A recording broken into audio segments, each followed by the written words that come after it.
Keinget banget dengan pengalamanku sampai saya ingat terus pada bulan puasa tahun 2020. Di tahun itu saya sangat sibuk dan lebih memilih waktu habis buat bekerja daripada dengan orang tua. Pada saat itu seminggu sebelum hari raya saya pergi Jumatan dengan ayah dan saudara saya. Dan di tengah ceramah saya dengar banget dan sampai sekarang saya ingat banget. Berkata, bulan puasa tahun ini luangkan dan rasakan bersama keluarga tercintamu ini. Karena belum tentu bulan puasa tahun depan orang tercinta masih ada. Sebelum Anda terlambat, saya ingat terus kata-kata itu. Entah hari raya kurang 2 hari, ayah saya meninggal. Sungguh berdamage sekali kata-kata itu pada saya. Dan lebih terkejutnya lagi, hari raya udah berjalan 2 minggu. Ibu saya menyusul. Di titik itu saya seperti sedang bermimpi. Yang awalnya saya meremehkan kata-kata penceramah itu, nggak taunya benar-benar terjadi pada saya. Yang awalnya saya semangat sekali untuk bekerja buat orang tua, sampai nggak ada waktu buat orang tua. Terasa menyesal sekali dan percuma. Keinginan saya pengen sekali untuk kembali lagi ke posisi itu, supaya saya tidak menyia-nyiakan waktu itu. Sekarang saya alhamdulillah punya segalanya, tapi saya tidak punya orang tua lagi. Yang dulu setiap tahun saudara pada mudik ke rumah buat bertemu dengan orang tua, dan sekarang kondisi rumah sepi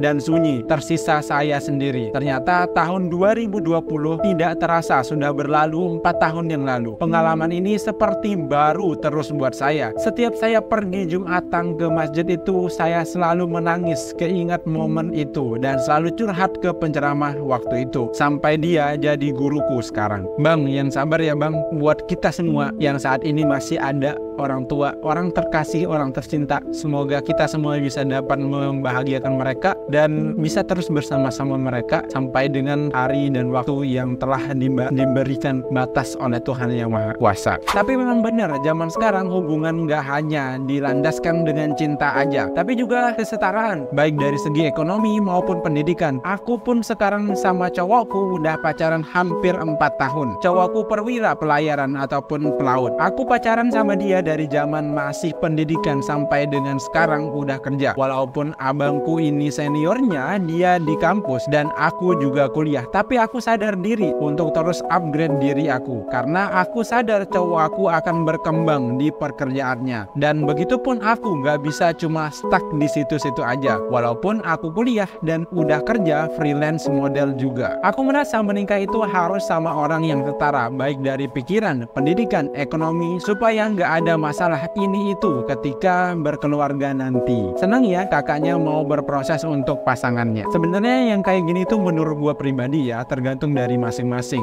Sebenarnya bukan masalah untuk pasangannya, tapi kadang lingkungan yang bakalan kayak mendesak dan membuat yang pendidikannya lebih rendah itu bakalan ngerasa kayak insecure banget. Padahal dari pasangannya kayak nggak ada apa-apa. Tapi tahu sendiri kan, tangga itu kayak gimana, mulutnya tajam banget. Aku sabar ya, mungkin lamaran dulu ya dek, panggilan sayang. Dia, iya nggak apa-apa, tetapi cepet ya kak. Kenapa? Aku kan masih kuliah dek, sabar ya. Soalnya kemarin ada yang mau ngelamar aku.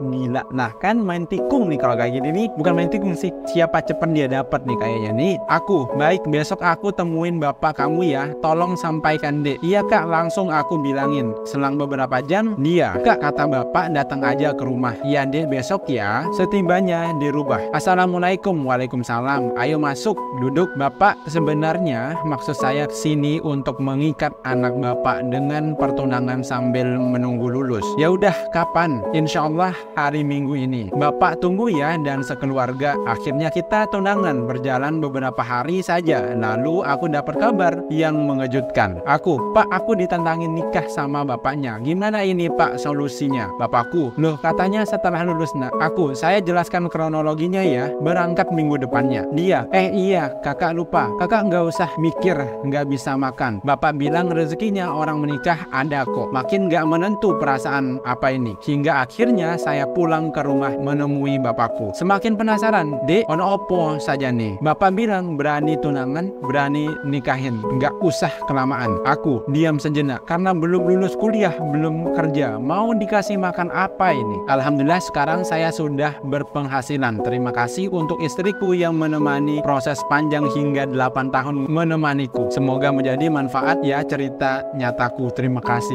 Ini kok bisa gitu ya? Nggak nyangka baca dari awal ternyata happy ending. BTW selamat ya bang. Ini beneran Hasyim dari luar biasa banget sih. Tapi aduh gue ya kalau lu belum punya pertimbangan yang luar biasa hebat, lu kayaknya jangan main asal coba ya. Lebih baik lu pikir-pikir dulu, matang-matang dulu, jangan ambil kesimpulan di satu pelajaran aja. Lu timbang-timbang dulu, timbang-timbang dulu, lu bisa nggak lewatinnya. Tapi ya udahlah, rezeki emang tuh nggak ada yang tahu kan. Allah tuh udah ngasih ke masing-masing hambanya. Dulu aku sering bercanda dengan dia, sering bertukar kabar. Aku selalu menunggu jawaban dari dia, dan pada akhirnya aku diberi jawaban olehnya dengan perkataan dia sudah menemukan orang yang dia suka. Tanpa sepengetahuan dia, aku sering kontak dengan salah satu keluarga dia. Bahkan aku telah diberi kepercayaan oleh keluarganya. Namun dia sekarang telah pergi bersama nahkoda barunya. Di sini saya sadar bahwa ketulusan dan kesabaran saya hanya pantas buat orang yang tepat.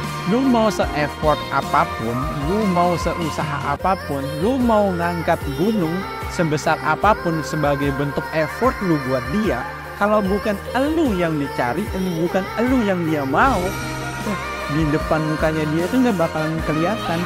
Lu cuma kayak jadi kayak badutnya aja buat dia kayak gitu. Kalau dia lagi sedih, kalau dia lagi bad mood, kalau dia lagi butuh hiburan, dia panggil elu. Kesalahan sebelum menikah, berpikir bahwa pernikahan bisa merubah seseorang dari yang belum baik menjadi baik, padahal setelah menikah pun tidak ada jaminan bisa merubah tabiat ataupun kebiasaan seseorang. Kalau pasangan kamu nggak sholat, bukan berarti setelah menikah nanti dia jadi rajin sholat. Kalau soal sholat saja masih kamu tolerir, lantas kamu mau cari apa dalam pernikahanmu? Surga mana yang mau dituju? Sementara imamnya saja tidak mengajakmu mendekat ke arah sana. Kalau pasangan kamu orangnya toksik, bukan berarti setelah menikah nanti dia akan menjadi lemah lembut. Jangan menikah dengan orang yang belum independen emosinya, karena toksik, kata-kata kasar bisa berubah ke arah toksik secara fisik. Kalau pasangan kamu perhitungan ataupun pelit, bukan berarti setelah menikah dia akan menjadi royal. Ingat,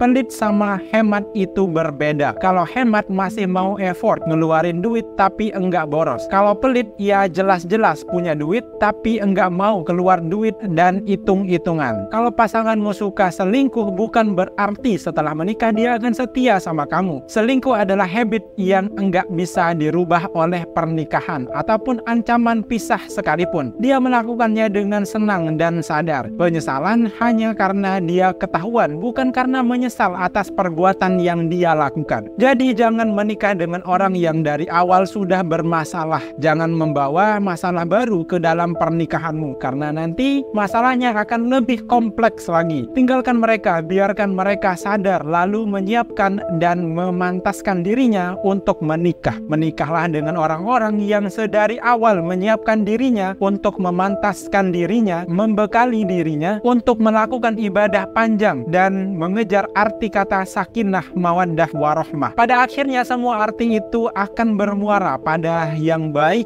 dan paham agama, karena dia nggak akan ninggalin sholat, dia nggak akan kasar, dia nggak akan pelit, dia nggak akan selingkuh karena dia punya iman, dia takut sama Allah, dia paham fikih pernikahan, bagaimana memuliakan istri, dan dia tahu bagaimana caranya mengejar surga yang Allah janjikan padanya.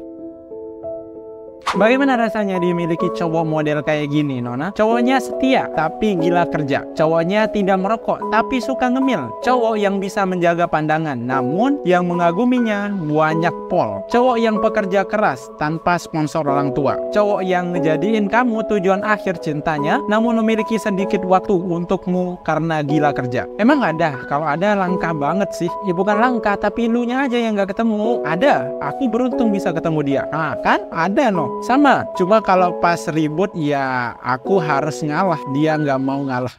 Sesetianya cowok pasti ada cewek lain yang dia chat. Segila-gilanya cowok terhadap kerja, jika kau tujuannya, dia akan selalu menyempatkan waktu istirahatnya buat kamu. Ingat tuan, nonamu mungkin saja bisa menunggumu berproses, tetapi apakah kamu bisa pastikan bahwa nona yang selama ini menunggumu adalah orang yang akan kamu nikahi? Sayanganku bukan perempuan lagi, tapi game, teman, HP, kerja. Padahal tahun ini kita mau menikah. Tapi dalam bulan ini dia nggak pernah nelpon ataupun ngabarin lewat chat. Sakit banget tahu. Cobaan orang nikah itu emang kayak gitu ya. Ada aja kayak gini. POV, emak udah masak banyak, tapi emak lihat lu masak mie asam sakit sama lu nih. Nur juga nih durhaka banget lah, orang udah dimasakin banyak-banyak malah lu makan mie. Wah, dicoret dari kakak lu nih. Aduh, kakak lu ya. Ini pelakunya nih, asem lu ya, durhaka banget.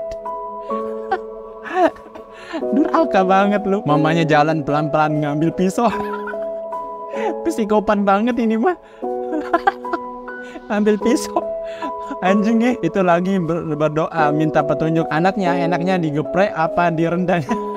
Gua masak ayam, anak gua beli ayam geprek. Ini lebih kocak lagi. Ini lebih kocak. Gua masak ayam, anak gua beli ayam geprek. Asum. Ini kenapa lu pada kocak-kocak banget dah? Aku nggak pernah seberani itu. Soalnya pas abangku lakuin itu aja, muka ibuku langsung sedih banget. Sampai aku terpaksa habis masakan ibuku. Tapi tetap aja mukanya sedih, makanya nggak mau kayak gitu. Aduh, sadis. Sebagai emak, aku pernah ngalamin ini. Udah capek-capek masak, berharap anak makan lahap. Ternyata dia masak mie. Sedih dan kecewa, tapi aku diam saja.